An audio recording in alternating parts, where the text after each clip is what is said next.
राजनाथ सिंह ने कहा था कि पाकिस्तान के 4 टुकड़े होंगे। शहबाज शरीफ और असीम की जमीन खिसक गई। दोनों भागे भागे बलोचिस्तान पहुंच गए और जिरगा में धर्म की बात की। ये पंजाबी मुसलमान हैं जो अब खुद को बलोचों की तरह पेश करने की कोशिश कर रहे हैं और इसकी वजह वो हमला, वो अटैक है जिसने पाकिस्तान की हालात खराब कर दी।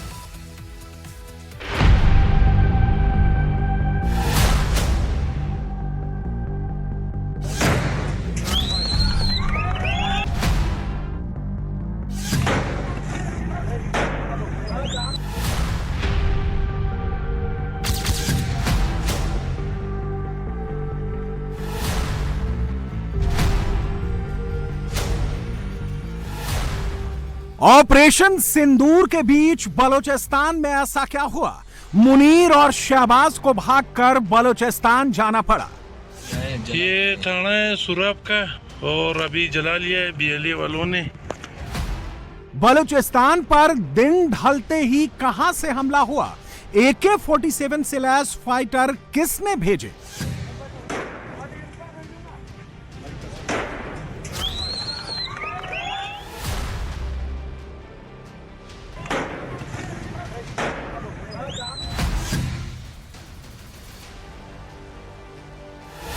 मुनीर की आर्मी को किसने दौड़ा दौड़ा कर मारा?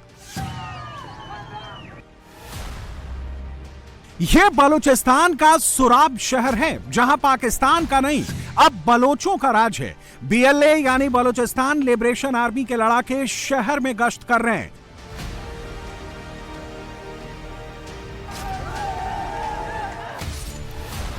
मुनीर के फौजियों को यहां से खदेड़ दिया गया है। उनकी जीपें और असलहे छीन लिए गए हैं। पाकिस्तान की ऐसी घोर बेइज्जती उस समय की गई जब फील्ड मार्शल मुनीर सुराब शहर से महज 150 किलोमीटर दूर क्वेटा में मौजूद था। बलोच लड़ाकों ने पुलिस चौकियां फूंक दी, AK-47 से गोलियां दागकर बैंकों के ताले तोड़ दिए, ATM से कैश लूट लिया, पाकिस्तान के नेशनल बैंक पर कब्जा कर लिया, सरकारी इमारतों से पाकिस्तानी अफसरों को भगा दिया, कई अफसरों और कर्मचारियों को बंधक बना लिया, लेवी अफसरों को हिरासत में ले लिया। इस हमले में सुराब के DC की मौत हो गई। सुराब पर BLA के कब्जे के बाद वहां के लोग आजादी का जश्न मना रहे हैं, बलोच लड़ाकों के साथ सेल्फी खिंचा रहे हैं। बलोच लिबरेशन आर्मी ने चिट्ठी लिखकर दावा किया है कि सुराब सिटी के सभी नाकों पर उनका कब्जा हो चुका है। क्वेटा कराची हाईवे पर सुराब गिद्दर राजमार्ग पर अब पेट्रोलिंग और चेकिंग BLA के हाथों में है। ऑपरेशन सिंदूर के बीच जनरल मुनीर के लिए यह सबसे बड़ा झटका है। पूरे पाकिस्तान में इसकी चर्चा है। सुराब सिटी से पाकिस्तानी आर्मी को भगाने में बलोच लड़ाकों को सिर्फ 180 मिनट लगे। सिर्फ 10,800 सेकंड की लड़ाई में मुनीर की आर्मी ने सरेंडर कर दिया। अब सवाल उठता है कि सुराब पर BLA फाइटर्स का कंट्रोल मुनीर और शहबाज के लिए कितना बड़ा झटका है। सुराब जिला बलोचिस्तान के कलात प्रांत में है। इसका स्ट्रेटेजिक महत्व तो बहुत ज्यादा है। क्वेटा से कराची तक सीधा हाईवे यहां से जाता है। यहां पर BLA फाइटर्स का कब्जा होने के बाद पाकिस्तानी आर्मी के लिए बलूचिस्तान में कंट्रोल करना और मुश्किल हो जाएगा। बलूचिस्तान में पाकिस्तान की पकड़ और कमजोर हो जाएगी। इसीलिए शहबाज शरीफ सुराब पर कब्जे के 4 घंटे के अंदर ही बलूचिस्तान पहुंच गए। उनकी फ्लाइट बलूचिस्तान की राजधानी क्वेटा में उतरी। आसिम मुनीर वहां पहले से मौजूद थे। पाकिस्तान के वजीर आजम ने बलूचिस्तान के मुख्यमंत्री मीर सरफराज बुख्ती से मुलाकात की, कई कबीलाई सरदारों से सेटिंग की। शहबाज और मुनीर दोनों सुराब जाने की हिम्मत तो नहीं कर सके, लेकिन जंग और जीत का टेप जमकर बजा और फील्ड मार्शल मुनीर को हीरो बनाना नहीं भूले। मुनीर और शहबाज को डर सता रहा है कि बलूचिस्तान हाथ से निकल गया तो क्या होगा। पाकिस्तान को कीमती मिनरल से हाथ धोना पड़ेगा। सोना, तांबा निकल जाएगा, यूरेनियम के भंडार निकल जाएंगे, सीपेक से हाथ धोना पड़ेगा, ग्वादर पोर्ट जिसे चीन को लीज पर दिया है उससे हाथ धोना पड़ेगा। पाकिस्तान में इन्वेस्टमेंट नहीं आएगा तो फिर हाथ में कटोरा तो होगा, लेकिन भीख नहीं मिलेगी। बलूचिस्तान पाकिस्तान का सबसे बड़ा सूबा है। पाकिस्तान की 44% जमीन बलूचिस्तान में है, जबकि आबादी सिर्फ 5% है। बलूचिस्तान में कुल आबादी करीब 1,49,00,000 है, जिसमें 1,44,00,000 मुस्लिम, 62,000 ईसाई और 59,000 हिंदू बसे हैं। बलोच सुन्नी मुसलमान हैं, लेकिन धर्म से ज्यादा ये कबीलों को तरजीह देते हैं। इनके लिए धर्म से ज्यादा बलोच पहचान मायने रखती है। बलूचिस्तान का सिर्फ आर्थिक नहीं, सामरिक महत्व भी बहुत ज्यादा है। बलूचिस्तान के बॉर्डर ईरान और अफगानिस्तान से लगते हैं। पाकिस्तान के 3 नौसैनिक अड्डे भी बलूचिस्तान में हैं। चगाई भी यही है, जहां पाकिस्तान ने 1998 में पहला परमाणु परीक्षण किया था। बलूचिस्तान के मकरान में पाकिस्तान नेवी का बेस है, जहां से वो इस बार भारत पर हमले की कोशिश कर रहा था। बलूचिस्तान पाकिस्तान की वो फॉल्ट लाइन है जो 1947 से जोड़ नहीं पा रही। अब बलूचिस्तान के एक एक शहर धीरे धीरे आजाद हो रहे हैं। पाकिस्तान फिर 1971 की तरह टुकड़ों में बंट रहा है।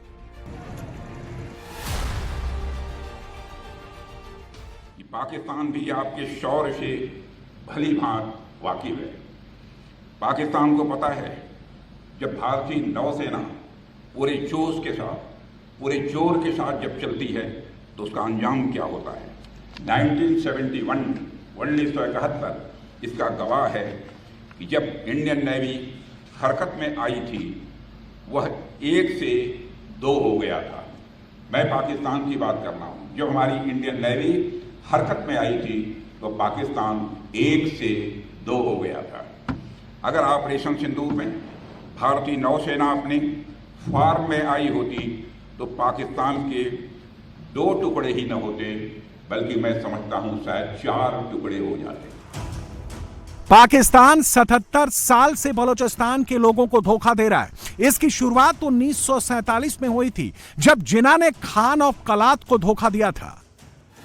1947 में आजादी से पहले बलूचिस्तान में मीर यार अहमद खान का राज था, जिन्हें खान ऑफ कलात कहा जाता है। खान ऑफ कलात को भरोसा था कि अंग्रेजों के जाने के बाद भारत पाकिस्तान की तरह बलूचिस्तान भी आजाद मुल्क बनेगा। मीर यार खान ने 1946 में जिन्ना को खान ऑफ कलात का लीगल एडवाइजर बनाया।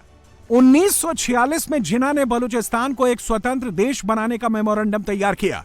पाकिस्तान की आजादी से 10 दिन पहले 4 अगस्त 1947 को जिन्ना, लॉर्ड माउंटबेटन और खान ऑफ कलात के बीच राउंड टेबल बातचीत हुई। फैसला हुआ कि कलात स्टेट इंडिपेंडेंट रहेगा। 15 अगस्त 1947 को मीर अहमद खान ने बलूचिस्तान की आजादी का ऐलान कर दिया।